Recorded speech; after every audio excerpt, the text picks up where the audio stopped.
So these tapes that these people were given to hypnotize themselves to start going into meditative states in order, it all comes back down to the claim that they're not doing any violence.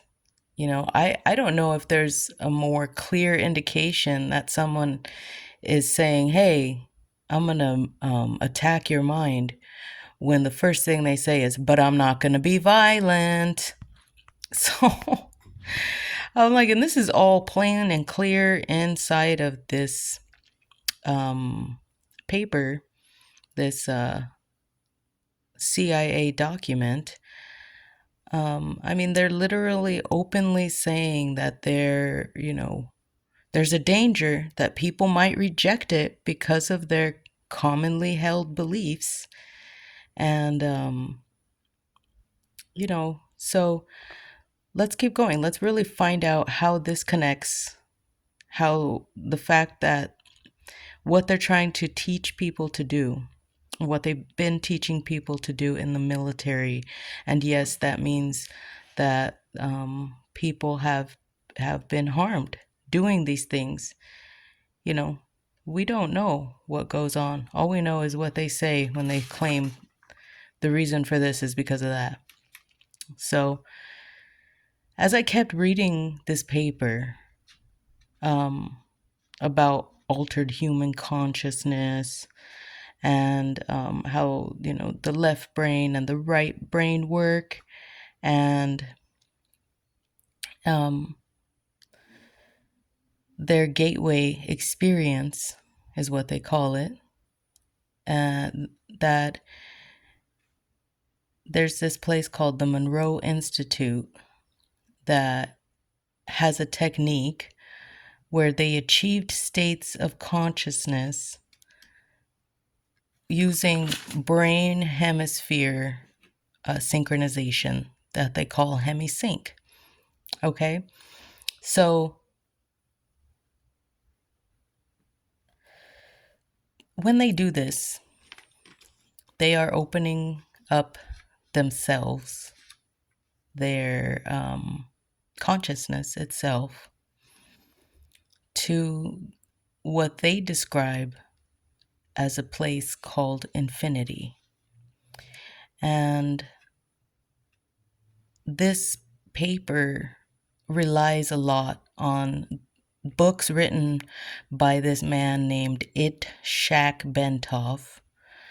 And clearly, the books on the outside are clearly Freemasonry symbology. And, then they state that hypnosis permits direct access to sensory motor cortex and pleasure centers of the lower cerebral, the emotional, right side of the brain.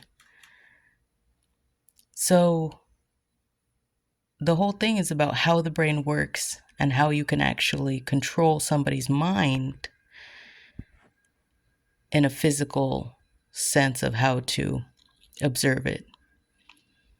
And what they say is that it always occurs with people who become bored or comfortable, and then they become semi-sleepy, and that's when their hypnotic state, their suggestibility to accept, starts to become a direct access for them to follow this process of hypnotic mind control through what they call homunculus body stimulation. Now, the lower cerebral right hemisphere is what they talk about a lot. The right receives the suggestion, then pulls unused info storage capacity. The left selects and controls and carries things out. So clearly, they make another statement that is just super obvious. about the, who these people really are. One of the things they say is they're envisioning intuitive knowledge which the universe offers. And it's designed to bring enhanced strength, focus, and coherence to escape the restrictions of time and space.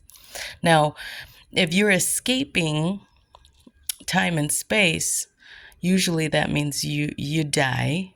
So that's what we're going to go from here. That's what we're really going to start trying to understand, what these people are claiming versus what they're actually saying. So their words are, it's escape time and space, but that means die. Then they start explaining, all kinds of ways about frequency and the human brain and accelerating the mind, resonating higher vibrational levels. And it's always comes back to being the claim that you can be more intuitive and access information that's not ordinarily available in your conscience. They claim to give the power over mental self-discipline. Now, here's the thing that it made me connect it with. The story of Adam and Eve being a psychological operation. Why? Because he asked her questions that made her question her understanding of her life's purpose and meaning. Out of all the things she's already got and had received instructions from God, she was still wanting to have more. So they went into a very long explanation about energy, pattern, frequency, and really what it comes down to is that they revealed that, yes, there's another dimension. Yes, there is. We're going to call it something else that we want to call it a vast pool of energy.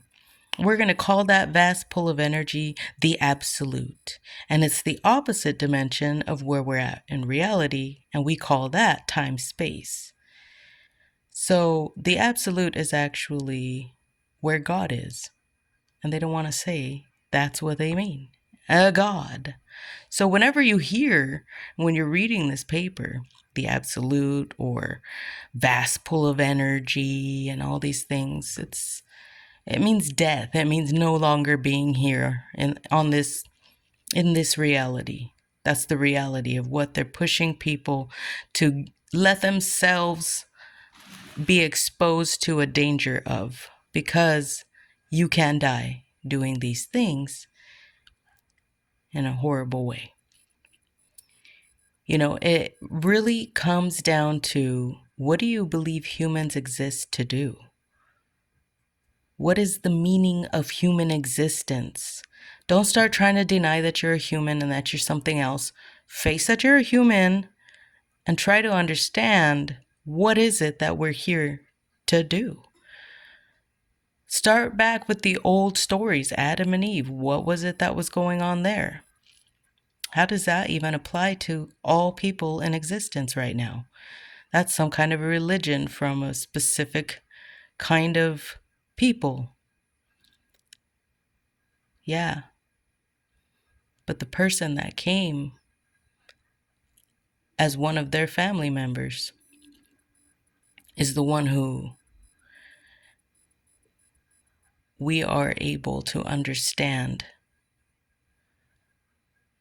is the only one who can get us out of this thing where these people are attacking our minds. You have to be able to understand the power of the name of Jesus and have that relationship in order for it to actually be powerful.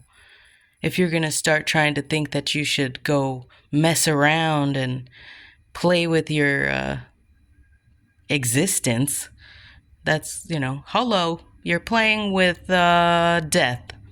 That's what it is. And,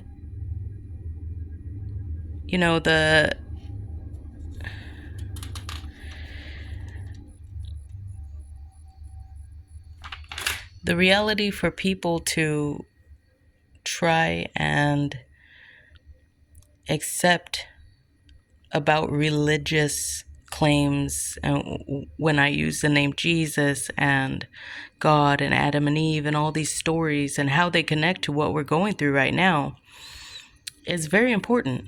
I talk about Adam and Eve a little bit further on another video that should be connected to this one somehow. And but this whole government program, this whole thing that they started having people do, is basically a form of putting your life in danger in a way where they, at the end of this writing, admit that there's not only that there's a soul, and that it's your identity and your memories, and you, when you go, you die, and all these things that this whole paper is claiming. They also reveal that there's a danger of entities possessing lower energy levels, which we understand to be demons. Oh my God, trigger word. Oh my God, she just said that. She's on another level. So, the way they word it is like, oh, you might encounter,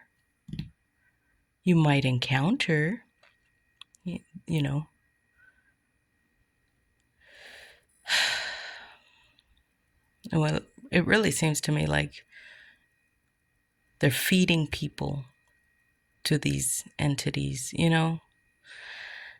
and it's always based on a claim that if you do this, you're going to find self-discovery and personal growth. Where did we hear that from before?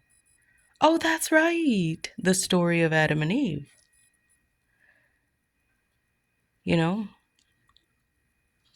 The story of how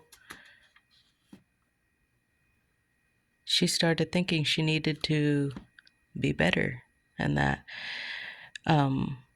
not doing right would somehow be better. Because if you are obeying God, that's what doing right is. And for some reason, she was able to doubt. And this paper makes it very clear that transcendental meditation and yoga, mental self-discipline, Eastern mental disciplines are designed to absorb all the individual's energy over most of a lifetime.